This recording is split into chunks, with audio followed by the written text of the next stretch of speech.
지난 시간 하나님께서 우리 모두에게 기도에 응답해 주시겠노라 약속하셨다라는 점을 살펴봤습니다.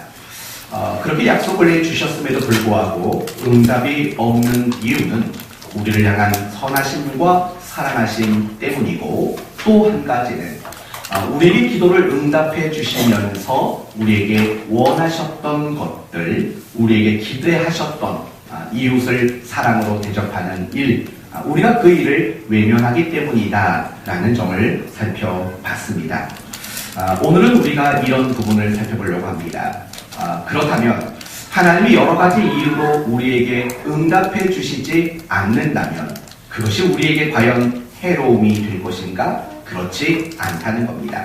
하나님이 우리의 기도에 응답하지 않음도 우리에게는 이로움이고 유익이 된다라는 이 점을 바울의 이야기를 통해서 함께 살펴보려고 합니다. 먼저 우리가 한두 가지 정도 정리를 좀 해야 될 게 있을 것 같습니다. 기도가 뭐라고 생각하십니까? 기도란 기도지요. 제일 쉬운 대답입니다. 기도란 기도지요. 기도는 뭡니까? 필요한 거 하나님께 구하는 거지요. 맞습니다. 필요를 하나님께 구하는 것, 기도 맞습니다. 그렇다면 엄밀히 말하면 기도란 결국 이런 것이 되는 겁니다. 기도란 우리의 한계를 하나님 앞에 인정하고 고백하는 신앙의 행위, 그것이 바로 기도입니다. 다시요. 우리의 한계를 하나님 앞에 인정하고 고백하는 신앙의 행위, 그게 바로 기도인 겁니다. 그래서 우리의 모습을 보십시오. 우리는 뭔가가 필요할 때마다 하나님 주십시오 라고 요구합니다. 어떤 문제가 있을 때에는 하나님 이 문제를 해결해 주십시오 라고 호소합니다. 나의 연약함을 하나님이 도와주시기를 우리는 간청합니다. 이게 바로 기도 아닙니까? 우리가 일상적으로 하는 기도, 이거 주십시오, 이거 해결해 주십시오, 난 약합니다, 도와주십시오. 이것이 우리가 드려지는 기도의 주된 내용들입니다. 그러니까 결국 이 말은 뭡니까? 하나님, 나는 스스로 나의 필요한 것들을 채울 능력이 없습니다. 나는 내 스스로 내 문제를 해결할 만한 지식이 없습니다. 나는 내 스스로 나의 연약함을 극복할 만한 실력이 없습니다. 라고 인정하고 고백하는 행위가 바로 기도인 겁니다. 나의 연약함, 나의 무능력함, 나의 한계, 이것을 하나님 앞에 인식하고 인정하고 고백하는 행위, 그게 바로 기도라는 겁니다. 그래서 여러분, 이런 올바른 자세로 기도하는 사람일수록 그 사람은 정말 겸손한 사람이 될 수밖에 없습니다. 당연하지 않겠습니까? 나의 한계를 인정하는데요, 나의 연약한 것을 고백하는데요, 그 사람이 어떻게 교만한 심령이 될 수 있겠습니까? 그래서 정말 제대로 된 기도를 열심히 하는 사람들은 갈수록 겸손한 사람이 되어질 수밖에 없는 겁니다.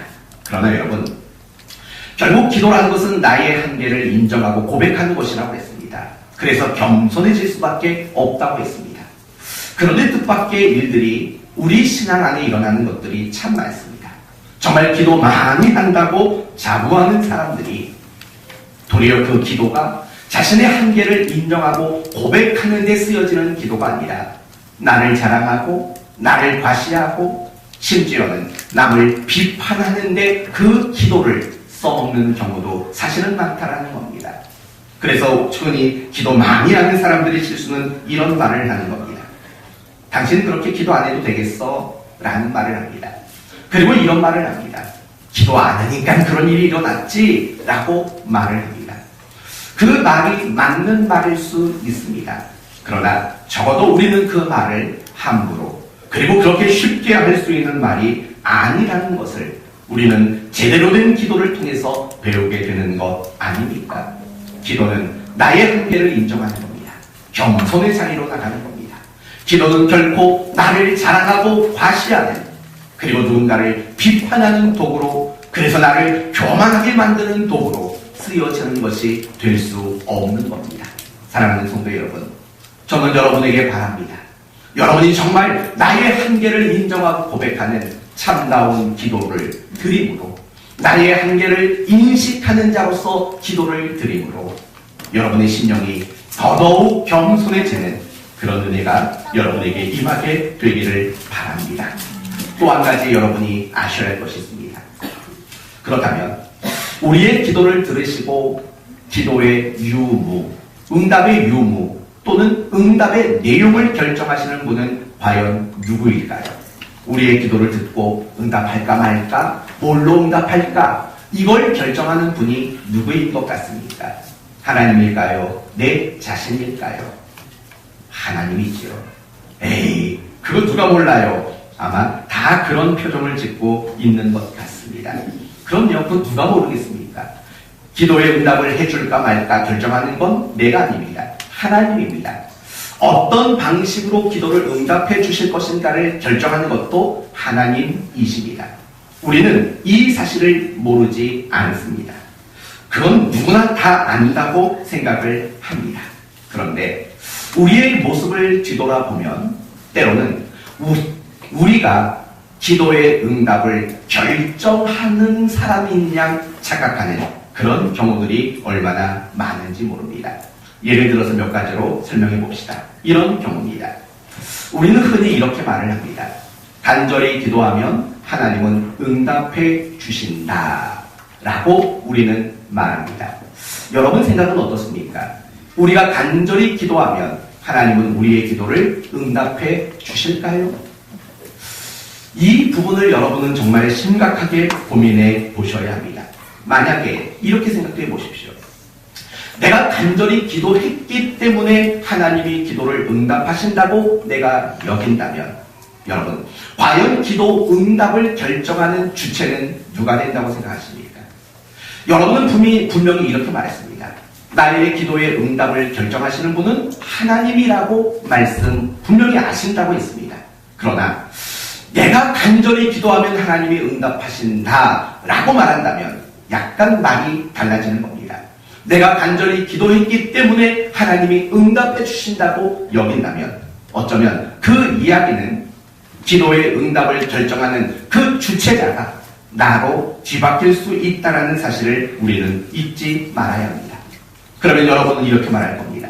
목사님, 제가 예전에 간절히 기도했더니 응답해 주시던데요. 내 주변에 있는 아무개 집사님, 아무개 권사님이 간절히 기도했다고 했는데 응답 받았던데요. 그거 뭡니까? 예, 그건 간절함이 여러분의 기도를 응답한 게 아닙니다. 하나님의 자비로우심, 하나님의 긍휼하심, 그리고 더 나아가서 하나님의 은혜로우심, 그것이 여러분에게 기도 응답을 주시기로 결정한 것이지 여러분의 간절함이 기도를 응답하는 그 중요한 근거가 될 수는 없다는 겁니다. 그래서 그 밖에도 많은 신자들은 이런 말을 합니다. 우리가 기도 응답 받으려면 조금 더 의심하면 안 돼. 조금이라도 의심하면 하나님 응답 안 해줘 라고 말을 합니다. 그 말은 또 어떻게 생각합니까? 분명히 맞습니다. 우리가 기도할 때에 하나님이 응답해 주실 것을 믿음으로 기도하는 건 맞습니다. 그러나 조금이라도 의심하면 하나님이 주려고 했다가 그거 거두어 가신다, 응답 안 한다라고 말한다면 그것도 조금은 이야기가 달라지는 겁니다. 어떤 분은 또 이런 얘기하는 걸 들었습니다. 기도 응답 받으려면 금식해야 돼. 금식 기도가 직방이야. 뭐 이런 얘기도 여러분 많이 들어보지 않으셨습니까? 그래서 하루 받고 나는데 적어도 3일은 굶어야지 하나님이 뭐 응답해 주셔. 그래서 옛날 분들은 정말 큰 어려움이 있으면 보통 며칠씩 금식했습니까? 40일 금식을 보통 합니다. 제가 언젠가 우스갯소리로 이런 얘기했습니다. 어떤 분이 목회자인데 명함을 갖고 다닙니다. 그 명함 뒤쪽에 이런 문구를 쓴 걸 본 적이 있습니다. 40일 금식 2회 성공. 명함에 그런 걸 적어갖고 다니는 겁니다. 그거 적어갖고 다닐 만한 이유가 없지 않습니까? 그리고 또 생각해 보십시오. 만약에 우리가 금식을 했기 때문에 응답을 해주신다면 과연 기도 응답의 그 결정의 주체가 누구인 것으로 여러분 보입니까? 때로는 또 이런 말도 하십니다. 기도 응답을 받으려면 헌금을 드리면서 해야 돼. 그런 분도 있습니다. 그래서 헌금을 드리면서 그 속에 기도 제목을 잔뜩 적어서 올리는 겁니다. 어떻게 생각하십니까? 기도할 때 헌금까지 동반하면 응답이 된다고 생각한다면 그 기도의 결정권은, 응답은 누구에게 주체권이 있다고 생각하십니까? 어떤 분은 작정 기도를 해야 응답해 주신다고 말하는 분이 있습니다. 그래서 최하 열흘, 21일, 40일, 심지어 100일 이렇게 작정 기도를 해야 응답이 된다라고 말하는 분도 있습니다. 만약에 작정 기도를 해야 응답이 된다고 말한다면 기도 응답을 결정하는 그 주체는 과연 누구입니까? 시중에 기도와 관련된 책들이 아주 많습니다. 그런데 시중에 판매되는 기도와 관련된 책들 대부분의 주제가 뭔지 아십니까? 어떻게 하면 응답 받아낼 것인가? 응답 받아내는 비결, 이런 거에 대한 책들이 사실은 얼마나 넘쳐나고 있는지 모릅니다. 여러분 그 책 읽으면 정말 다 기도 응답 받아냅니까? 그러면 그 책을 읽어서 응답을 받아낸다면 정말 기도로의 응답을 결정하는 주체는 과연 누구라고 생각합니까? 이 부분에 있어서는 여러분에게 잠깐 오해 소지 없기를 바랍니다. 제가 몇 가지 얘기를 드렸습니다. 간절함, 금식, 작정 기도, 또는 예물을 드림, 이런 것들을 근거로 기도 응답을 생각하는 부분에 대해서 여러분에게 말씀을 드렸습니다. 저는 그 순수한 신앙, 그 열심히 있는 신앙 자체를 매도하는 게 아닙니다. 저는 여러분 금식했으면 좋겠습니다. 저는 여러분이 열심히 작정 기도도 했으면 좋겠습니다. 새벽 예배도 하기를 바라고 여러분이 철야 기도도 하기를 바랍니다. 그리고 기도할 때마다 비몽사몽으로 기도하는 거 말고 정말 간절하게 눈물 빌어 기도하는 그런 모습도 있기를 바랍니다. 그러나 우리가 한 가지 놓치지는 맙시다. 정말 내가 간절했고 내가 눈물이 났고 내가 금식했기 때문에 기도 응답이 결정됐다, 이렇게는 말하지 말자라는 겁니다. 왜냐하면 결국 그 말들은 기도의 응답의 결정권이 우리에게 있다라는 그런 잘못된 이야기가 될 수밖에 없기 때문입니다. 종종 이렇게 생각하실 분도 계시리라 생각합니다. 목사님, 적어도요 간절한 거나 또는 금식이나 작정 기도가 하나님의 기도 응답을 결정하는데 어떤 영향은 좀 미치지 않겠습니까? 라고 생각하실 수도 있습니다. 그러면 저는 여러분에게 이렇게 묻습니다. 그러면 묻습니다.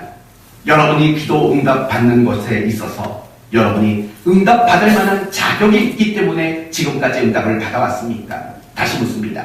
여러분이 지금까지 신앙생활하면서 응답 받은 것들이 얼마나 많겠습니까? 묻습니다. 자격이 돼서 받았다고 생각하십니까? 정말 여러분이 어떤 자격을 갖추었고 그 응답을 받을 만해서 받았다고 생각하십니까? 아무도 그렇게 당당하게 말할 사람은 아무도 없을 겁니다. 왜냐하면 사실이니까요. 우리 중에 그 누구도 자격을 갖추어서 응답 받아낸 사람 없습니다. 그런데 이상하게 우리의 신앙은 자꾸 그렇게 갑니다. 이걸 하면 응답해 주시고 이래야 응답해 주시고 그 자격을 내가 갖추어야만 된다라고 우리는 그런 생각을 할 때가 얼마나 많은지 모릅니다. 사랑하는 성도 여러분, 이미 여러분에게 언급한 바 있지 않습니까? 기도란 무엇이라고요? 나의 한계를 인정하는 겁니다. 나의 연약함을 고백하는 겁니다.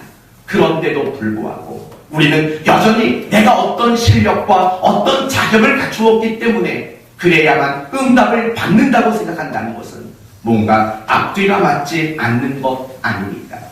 정말 여러분의 생각대로 간절해야 응답을 받는다면 묻습니다. 묻고 싶습니다. 어느 정도 간절해야 응답 받는 겁니까? 눈물 몇 방울 나와야 간절한 겁니까? 어느 정도 간절해야 하나님이 응답하시는 겁니까? 여러분이 금식을 해서 응답받는다고 생각한다면 며칠 금식해야 되는 겁니까? 3일입니까? 5일입니까? 며칠 금식을 해야 되는 겁니까?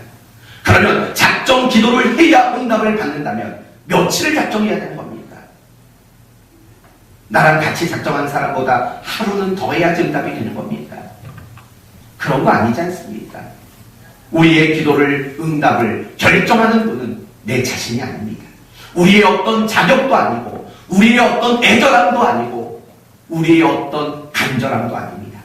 우리의 기도 응답을 결정하는 것은 하나님의 은혜와 하나님의 사랑이 우리의 기도를 응답하고 있다는 사실을 우리는 늘 잊지 말아야 합니다. 그래서 여러분 늘 이런 생각하지 않습니까? 내가 뭔가 조금 잘하면 하나님 기도 응답해 주시겠다라는 자신감이 생깁니다. 그러나 내가 뭔가 좀 실수하고 내가 뭔가 좀 못나면 이번 기도는 하나님 응답 안 해주시겠다라고 우리는 금방 그런 낙심적인 생각들을 가질 때가 있는 겁니다. 그러지 마십시오. 기도를 응답에 결정하는 분은 하나님이시고 그 하나님의 응답의 기준은 반드시 여러분을 향한 은혜와 사랑이라는 것 여러분 잊지 않기를 바랍니다. 그래서 우리에게 응답을 주실 때도 있는 겁니다. 그러나 응답을 주시지 않을 때도 분명히 있는 겁니다. 오늘 본문의 이야기는 바로 여기에 해당되는 거죠. 바울이 하나님께 기도합니다. 그러나 하나님은 바울의 기도를 들어주지 않았다라는 이야기입니다. 7절을 봅시다. 여러 계시를 받은 것이 지극히 크므로 너무 자만하지 않게 하시려고 내 육체의 가시를 주셨다라고 말을 합니다. 이건 도대체 뭘까요? 육체의 가시란 질병을 말하는 겁니다. 육신의 질병을 갖게 하셨다는 겁니다. 그러면 바울이 가지고 있었던 육신의 질병은 무엇이었을까요? 아마 두 가지로 함축됩니다. 첫째는 간질병이다. 그리고 두 번째는 안질, 눈병이다 라고 이야기를 합니다. 그런데 몸에 그런 병이 있는데 그걸 왜 육체의 가시라고 말하고 끝나는 게 아니라 뭐라고까지 말하냐면 사탄의 사자라고까지 자신의 질병을 언급하고 있는 겁니다. 그 이유는 뭘까요? 왜 자기가 가지고 있는 질병을 사탄의 사자라고까지 말할까요? 이유는 이런 거 아니겠습니까? 그 육신의 질병이 그 사역에 적지 않은 어려움을 발생시켰기 때문이라는 겁니다. 예를 들면 이런 겁니다. 만약에 간질병이라고 생각해 보십시오. 바울 사도가 설교를 하는데 전도를 하는데 성도들과 함께 양육의 시간을 갖는데 갑자기 단질이 발작했다고 생각해 보십시오. 그게 참 간단한 문제는 아니지 않겠습니까? 안질이라는 것으로도 생각해도 가능합니다. 바울은 정말 눈이 안 좋았던 것은 분명합니다. 그래서 글을 쓰는 것과 글을 읽는 것에 어려움을 느꼈던 것을 성경은 호소하고 있습니다. 그렇다면 그렇게 큰 글자로밖에 인식할 수 없는 눈의 약함이 있었다면 전도하는 일이 쉽겠습니까? 전도 여행을 다니는 것이 쉽겠습니까? 사람과의 관계가 쉽겠습니까? 사람과의 만남이 쉬울 수 있겠습니까? 분명히 어려웠던 것입니다. 그래서 바울은 자신이 그 육신의 질병으로 인해서 사역에 어려움을 느끼자 하나님 앞에 간절히 기도한 겁니다. 하나님 고쳐주십시오 라고 간절히 기도한 겁니다. 그리고 여러분 바울이 그 육신의 질병을 고쳐달라고 기도하는 거 그건 욕심 아니지 않습니까? 그건 얼마든지 구할 수 있는 거고 그건 정당한 기도입니다. 얼마든지 기도해도 누가 봐도 문제가 되지 않는 기도를 한 겁니다. 그러나 하나님은 그 바울의 기도 얼마든지 응답해 주실 만한 그 기도를 하나님은 응답해 주지 않으셨습니다. 그 결과가 뭡니까? 평생 바울은 그 육신의 질병을 안고 살 수밖에 없었다는 거죠. 성경을 보면은 응답을 받지 못한 사람들의 이야기가 나옵니다. 그런데 생각보다 찾기 어려웠습니다. 테스트 한번 해볼까요? 기도를 했는데 응답받지 못한 사람의 이야기 성경에서 여러분 떠오르는 분 혹시 계십니까? 기도했는데 응답받지 못한 경우 그렇게 많이 생각이 안 나더라고요. 첫 번째 인물은 모세라는 사람입니다. 모세가 하나님 앞에 이런 기도를 했습니다. 하나님 가나안 땅에 들어가게 좀 해주십시오 라고 간절히 기도했다고 신명기 3장은 말합니다.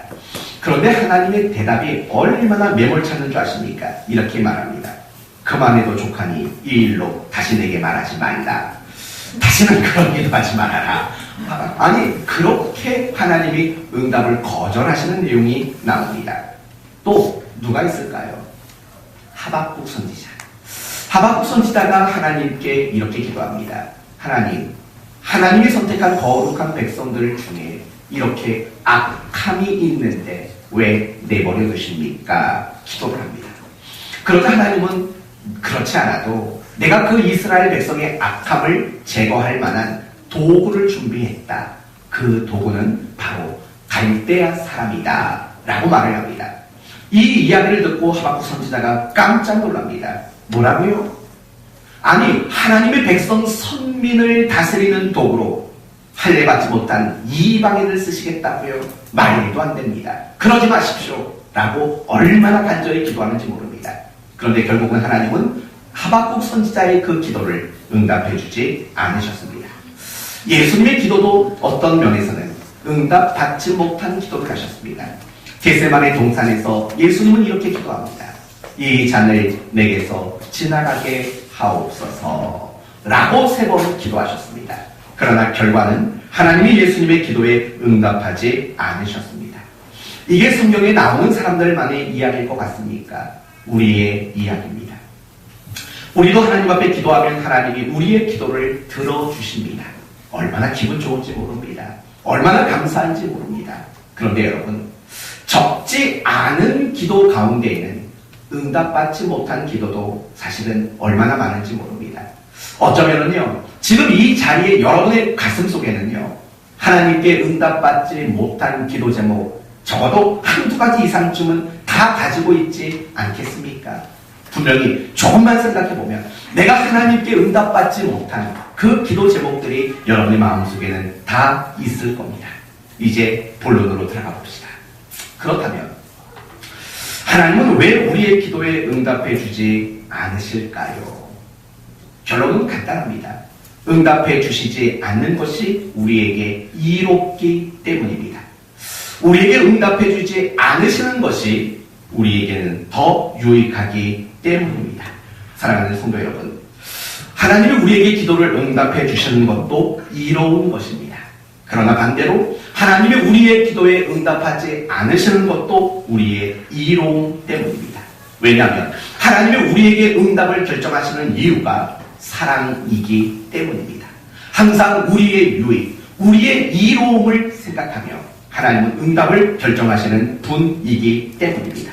그렇다면 도대체 응답해 주지 않는 것이 어떤 면에서 우리에게 이로움을 가져다 주는가? 이 부분을 오늘 본론으로 2가지로 설명해 드리려고 합니다. 첫 번째, 우리가 응답받지 못한 것보다 하나님은 더 좋은 것, 더 중요한 것을 주시기 때문입니다. 그게 우리에게 이롭다는 겁니다. 예를 들면 이런 거죠. 나는 하나를 구했는데 하나님은 2개, 3개를 주기 위해 하나를 응답하지 않는다라는 측면입니다. 어느 시골 마을에 아주 마르고 병약한 한 남자가 살았습니다. 설상가상 그 남자가 사는 집 문 앞에는 엄청나게 큰 바위가 있었습니다. 몸도 약한데 문 바로 앞에 큰 바위가 있으니까 얼마나 불편했겠습니까? 그래서 하나님께 기도합니다. 하나님, 내가 이렇게 몸 비실비실거리는 거 아시죠? 근데 문 열고 나가자마자 큰 바위가 있어서 내가 얼마나 힘든지 모릅니다. 뭐 물건 하나 옮기려고 해도 이놈의 바위 때문에, 이게 바위가 없어도 힘든 몸인데 바위 때문에 너무 힘듭니다. 이 바위를 좀 제발 좀 치워주십시오 라고 기도합니다. 하나님이 어느 날 꿈속에서 이렇게 응답하셨답니다. 그래, 알았다. 오늘부터 이 바위를 하루에 3번씩 힘껏 밀어라 라고 말씀하셨다는 겁니다.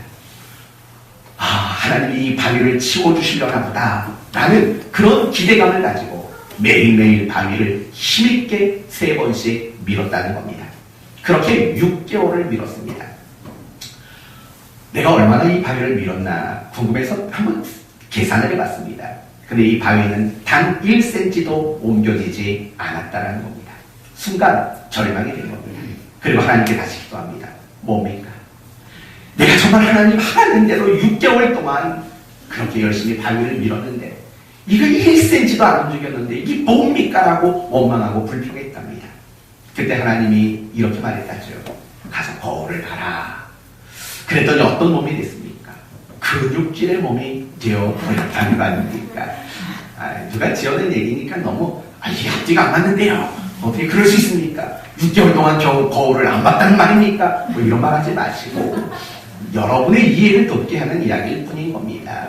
여러분, 이 남자가 정말 하나님께 요구하고 기도했던 것들, 바랬던 건 뭡니까? 단지 그 바위를 좀 치워주기를 바랬다는 겁니다. 만약에 하나님이 그 기도를 응답해 주셨다면 어떤 결과일까요? 불편함은 해소됐을 겁니다. 그 바위로 인한 불편함은 해소됐을지 모르지만 그 남자는 평생 그렇게 병약한 몸으로 살 수밖에 없었을 겁니다. 그러나 여러분, 하나님이 그 기도를 응답해 주지 않았습니다. 그 결과는 뭘까요? 여전히 불편함은 그 삶 속에 남았습니다. 하지만 그런 불편함조차도 감수할 수 있는, 더 나아가서 더 어떤 어려움이 찾아와도 그것을 이겨낼 수 있는 강한 육신을 얻은 것 아닙니까? 여러분 같으면 어떤 걸 얻고 싶습니까? 바위에 옮겨주는 걸 원하십니까? 아니면 여러분의 몸이 정말 강건해지는 강철 같은 몸이 되는 것을 원하시겠습니까? 어느 쪽입니까? 이거는 물어보나 마나죠. 누가 바위에 옮겨주는 게 난 더 좋습니다 라고 말할 사람이 어디 있겠습니까? 응답이 없는 이로움, 바로 그겁니다. 우리가 하나님께 기도하는 것, 그것보다 더 좋은 것, 그것보다 더 중요한 것, 바로 그것을 하나님은 우리에게 주시기 위해 우리의 기도를 응답해 주지 않는 것입니다. 사랑하는 성도 여러분, 그러므로 여러분이 기도하는 가운데 하나님이 왜 응답해 주지 않으신가에 대한 원망과 불평은 거두어 드리시는 것이 마땅한 줄 아래요. 그렇죠? 마땅한 일이죠. 왜냐하면 더 좋은 걸 주시려고 하나님은 그러하시기 때문입니다. 그러면 오늘 본문의 바울의 경우도 사실은 마찬가지 아니겠습니까? 바울은 하나님께 이렇게 기도합니다. 제발 육체의 병을 좀 고쳐주십시오 라고 기도합니다. 만약에 하나님이 응답해 주셨다면 그는 건강을 회복했을 겁니다. 그러나 중요한 것은 더 중요한 것, 그리고 더 좋은 것 얻지는 못했을 겁니다. 바울은 분명히 하나님께 육신의 질병을 고쳐달라고 기도했고, 그러나 그것을 거절당했습니다. 그래서 바울이 얻게 된 게 뭡니까? 겸손이라고 말하지 않습니까? 7절을 보면 여러 계시를 받은 것이 지극히 크므로 너무 자만하지 않게 하시려고. 결국 바울이 그 육체의 가시, 질병, 기도의 응답이 거절당함, 그것으로 인해서 그는 겸손이라는 것을 얻을 수 있었습니다.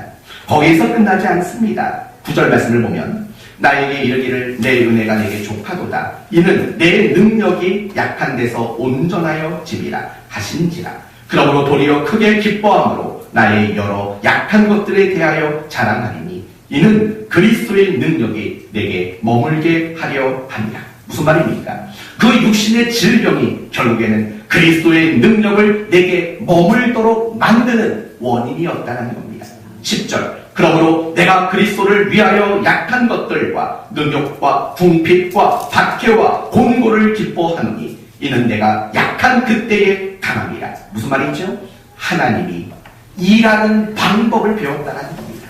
하나님은 강하고 능력 있는 것을 통해 일하지 않고 하나님은 약한 것을 통해 능력 있게 일하는 분이라는 것을 그가 그러한 진리를 깨닫고 배웠다는 겁니다. 정확한 이야기입니다. 성도 여러분, 하나님은 강하고 능력 있는 것들을 쓰지 않습니다. 하나님은 약하고 보잘것없는 것들을 즐겨 쓰십니다. 이유가 뭔지 아십니까? 그래야만 하나님이 드러나기 때문입니다. 지금 바울은 그걸 깨달았다는 겁니다. 얼마나 놀랍습니까? 육신의 질병이 고침받는 것, 그것보다도 비교할 수 없을 정도로 의미 있고 가치 있는 것들, 하나님이 어떻게 일하시는지, 그리고 그가 평생 사역하는 가운데 정말 중요한 겸손이라는 것을 지킬 수 있었다라는 것, 이것이 육신의 질병을 고침받는 것과 과연 비교나 될 수 있다고 여러분 생각하십니까? 예수 그리스도도 마찬가지입니다. 여러분에게 말씀드린 바와 같이 예수님도 응답이 없으셨습니다. 그래서 결국에는 붙잡히셨고 십자가에 못 박혀 죽으셨습니다. 응답받지 못해서 얻으신 결과가 무엇입니까? 그분은 부활하셨습니다. 그리고 그분은 하나님 보좌 우편에 앉게 되셨습니다. 그래서 빌립보서는 이렇게 말합니다. 하늘에 있는 자들과 땅에 있는 자들과 땅 아래에 있는 모든 자들로 하여금 그 이름 앞에 무릎 꿇게 하시고 모든 입으로 예수 그리스도를 주라 시인하게 하셨느니라 라고 말하는 겁니다. 그 응답이 되셨다면, 이 잔을 내게서 지나가게 하옵소서 응답됐다면 과연 이 귀한 승류의 신문을 그분이 얻으실 수 있었겠습니까? 우리도 마찬가지입니다. 우리가 기도할 때 하나님은 때로는 응답해 주지 않습니다. 그러나 뒤돌아보십시오. 하나님이 여러분을 응답해 주지 않았기 때문에 얻은 것들이 얼마나 많은지 모릅니다. 어쩌면 이럴 겁니다. 지금 여러분의 믿음의 그 실력들, 여러분이 가지고 있는 그 믿음의 수준들, 어떤 면에서는 응답받지 못한 기도가 만들어낸 결과물이라는 사실도 잊지 말아야 합니다. 우리는 늘 그런 생각합니다. 내가 기도하는 거 다 응답해 주시면 얼마나 내가 신앙생활 잘할 건가 라고 생각합니다. 정말 그렇게 생각하십니까? 여러분이 기도하는 대로 여러분에게 응답을 주시면 여러분 신앙생활 잘할 것 같습니까? 더 나아가서 여러분의 믿음이 정말 성장해 갈 거라고 그렇게 생각하십니까? 아닙니다. 우리 인간은 그렇게 진실되고 그렇게 성실한 존재가 아닙니다. 분명히 하나님이 응답해 주셔도 우리는 하나님께 멀어질 수밖에 없을 것입니다. 그러나 우리에게 응답해 주지 않으신 것 때문에 우리는 더 하나님을 찾게 되는 거 아닙니까? 사랑하는 성도 여러분, 이처럼 하나님은 우리에게 더 좋은 것을 주시기 위해 응답이 없는 그 이로움을 우리를 향해 가지고 계신 겁니다. 그렇다면 조금만 더 중요한 얘기해 봅시다. 응답 없음이 우리에게 진짜 이로운 이유는 뭡니까? 더 좋은 걸 주시기 때문에 맞습니다. 그러면 도대체 더 좋은 것의 가장 궁극적인 핵심은 뭡니까? 그것은 결국 하나님을 알아가고 하나님을 배워가게 된다는 겁니다. 여러분에게 조금 전에 말씀드린 바와 같이 바울의 이야기를 한번 보십시오. 그가 약한 것을 통해서 일하시는 하나님을 배우게 된 것 아닙니까? 결국 응답받지 못한 기도는 하나님을 알아가고 하나님을 배우도록 만드는, 다시 말하면 응답받지 못한 기도는, 이게 좀 앞뒤가 안 맞는 말 같지만 하나님을 만나게 만드는 역할을 하는 겁니다. 그래서 우리가 응답받지 못한 기도 때문에 우리는 하나님을 배워가는 일들이 일어나게 되는 겁니다. 이 부분은 한나의 기도를 통해서 너무나도 잘 소개됩니다. 여러분, 한나라는 여인을 알 겁니다. 어떤 여인입니까? 불임녀입니다. 불임녀. 아이를 잉태하지 못하는, 아이를 임신하지 못하는 여인이었습니다. 그 아픔과 그 슬픔 여러분 아실 거 아닙니까? 그리고 그 문제를 놓고 오래도록 기도했습니다. 그래도 하나님은 응답해 주지 않았습니다. 설상가상 자기 남편의 또 다른 부인 분인나라는 여인이 있습니다. 이 여인에게 수치를 당하고 조롱을 당합니다. 그러던 끝에 사무엘이 태어납니다. 그런데 놀라운 것은 뭐냐면 사무엘이 태어난 다음에 한나가 하나님께 기도를 합니다. 그게 사무엘상 2장의 내용인데 무슨 기도를 하냐면 이런 기도를 합니다. 여호와는 죽이기도 하시고 살리기도 하시며 스올에 내리기도 하시고 거기에서 올리기도 하시는도다. 여호와는 가난하기도 하시고 부하기도 하시며 낮추기도 하시고 높이기도 하시는도다 라고 기도합니다. 이 기도가 어떤 기도인지 아십니까? 하나님이 어떤 분인가를 알았다라는 겁니다. 더 정확히 말하면 하나님이 모든 것의 주권자 되신다라는 사실을 한나는 비로소 알게 되고 배우게 되었다라는 것입니다. 바로 이것이 응답 없음이 우리에게 가져다주는 가장 큰 이로움이며 유익이라는 것을 우리는 배워야 한다는 겁니다. 사랑하는 성도 여러분, 우리 안에도 수없이 많은 응답 없음의 순간들이 분명히 있습니다. 그러나 그렇게 응답 없는 순간들은 우리와 하여금 하나님이 좋아하는 게 뭔지, 하나님이 싫어하는 게 뭔지, 하나님이 원하는 게 뭔지, 하나님이 뜻하시는 게 뭔지를 배우도록 만드는 정말 귀한 시간들이라는 것을 우리는 알아야 합니다.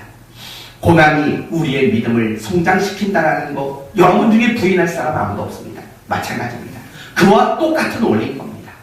잘되고 형통한 것이 우리의 신앙을 유익하게 하는 게 아니라 고난과 시련이 우리의 신앙을 유익하게 하는 것처럼 기도의 응답보다는 기도의 응답 없음이 우리의 신앙을 더 이롭게 만든다는 겁니다. 그것이 결국은 하나님을 알아가고 하나님을 배워가고 신앙이 무엇인가를 깨달아가고 참된 진리를 발견할 수 있는 그런 통로가 되기 때문이라는 겁니다. 사랑하는 성도 여러분, 응답이 없어서 속상하십니까? 응답이 없어서 마음이 조급하십니까? 원망스럽고 불평스럽습니까? 그러지 마십시오. 여러분을 위해 더 좋은 카드를 준비하고 계십니다. 그리고 이 응답 없음을 통해서 하나님은 여러분을 정말 더 가까이 마주하기를 원하시는 겁니다. 하나님 자신을 여러분에게 가르치고 여러분의 믿음을 세워가기 위한 계획을 가지고 있기 때문이라는 겁니다. 그게 바울의 경험이고 그게 한나의 경험이라는 것을 잊지 마셔야 합니다. 그래서 응답 주신 것도 감사하지만 하나님이 우리에게 응답해 주시 않는 것은 더 크게 감사할 수 있는 이런 믿음의 자리로 용기 있게 나갈 수 있는 여러분 모두가 되시기를 바랍니다. 한 가지만 더 아셔야 합니다. 하나님은 우리의 기도에 응답해 주지 않는 순간이 있습니다. 그 순간이 어떤 순간인가를 여러분에게 조금 더 설명해 드렸으면 합니다. 하나님이 우리의 기도에 응답하지 않는 그 순간, 여전히 함께하는 순간입니다.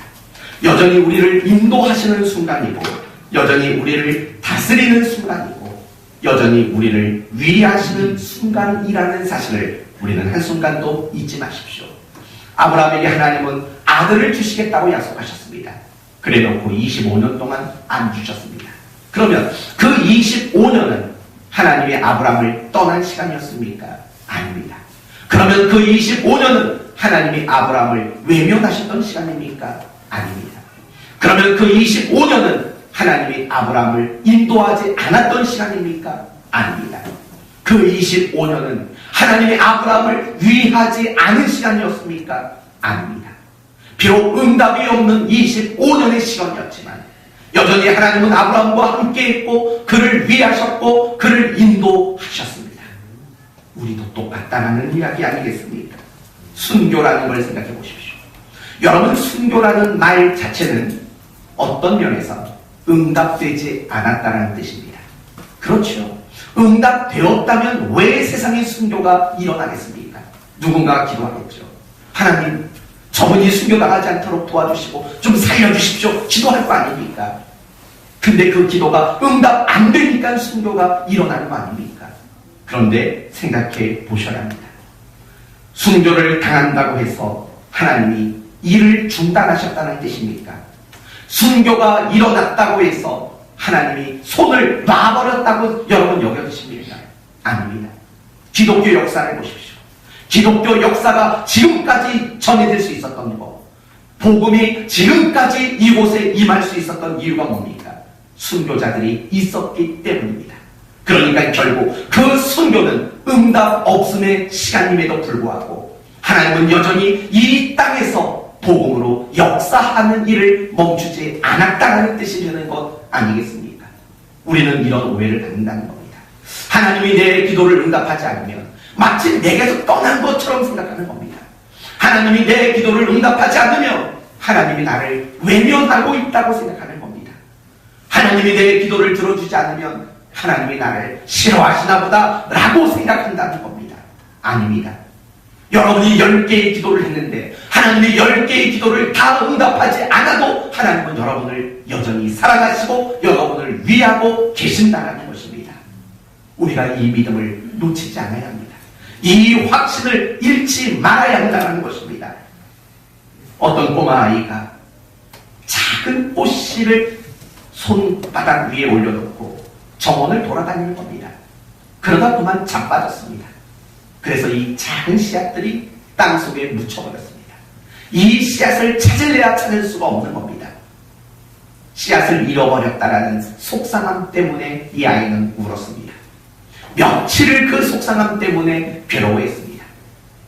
한참 지나서 그 아이가 넘어졌던 정원을 가봤더니 거기에 꽃밭이 되어 있다는 겁니다. 어쩌면 이 얘기가 우리에게 아닐까요? 우리는 기도했지만 응답이 없습니다. 마치 씨앗을, 내가 그렇게 애지중지하게 소중히 다뤘던 씨앗을 잃어버린 것 같은 순간, 그게 응답이 없는 순간 아닙니까? 그런데 기억하십시오. 여러분이 기도의 씨앗을 잃어버렸다고 속상해하는 그 순간에도 그 씨앗은 뿌리를 내리고 싹을 틔우고 꽃잎을 틔우고 있다라는 겁니다. 그게 하나님이 일하시는 모습이라는 겁니다. 사랑하는 성도 여러분, 항상 우리가 기도하는데 응답되지 않는 것 때문에 더 이상 시험에 들지 않았으면 좋겠습니다. 내 기도 왜 응답해 주지 않느냐에 때문에 여러분이 괴로워하지 않았으면 좋겠습니다. 여러분의 그 잃어버린 기도의 씨앗으로 하나님은 꽃을 피우고 있습니다. 여러분이 잃어버린 그 기도의 씨앗으로 하나님은 지금 꽃밭을 가꾸고 계신 것입니다. 그러므로 기도에 응답이 없는 그 순간에도 여러분의 믿음이 흔들리지 마시고 도리어 감사할 수 있는 여러분 모두가 되시기를 바랍니다. 오늘 말씀을 마칩니다. 기도가 응답되는 것도 감사요. 응답되지 않는 것도 감사합니다. 왜냐하면 응답의 유무를 결정하는 것이 우리를 사랑하시는 하나님 손에 있기 때문입니다. 그러므로 응답이 없는 것도 우리에게 이로움이고 유익이라는 것을 기억하십시오. 어떤 면에서요? 더 좋은 걸 주신다라는 측면에서. 그리고 그거보다 더 중요한 것은 하나님을 알고 배우고 우리의 믿음이 자라가고 있다라는 이로움이 우리에게 있다는 것을 기억하십시오. 단지 우리의 짧은 인생의 안목으로 그걸 못 보는 것뿐입니다. 잃어버린 씨앗이 뿌리가 내리는 것을 못 보는 것뿐이고 그 씨앗에서 줄기가 자라는 것을 못 보는 것뿐입니다. 꽃이 핀 걸 못 보는 것뿐입니다. 그러나 언젠가 하나님이 일구어 놓은 기도 응답의 꽃밭을 바라보는 날이 분명히 올 겁니다. 그러므로 이런 응답 없음의 이로움을 생각하며 날마다 기도의 자리로 용기 있게 기쁨으로 기도하는 자리로 나가는 여러분 모두가 되시기를 예수 그리스도의 이름으로 축원드립니다. 아멘. 기도합시다. 감사하신 주님, 기도 응답이 없는 것이 우리에게 얼마나 유익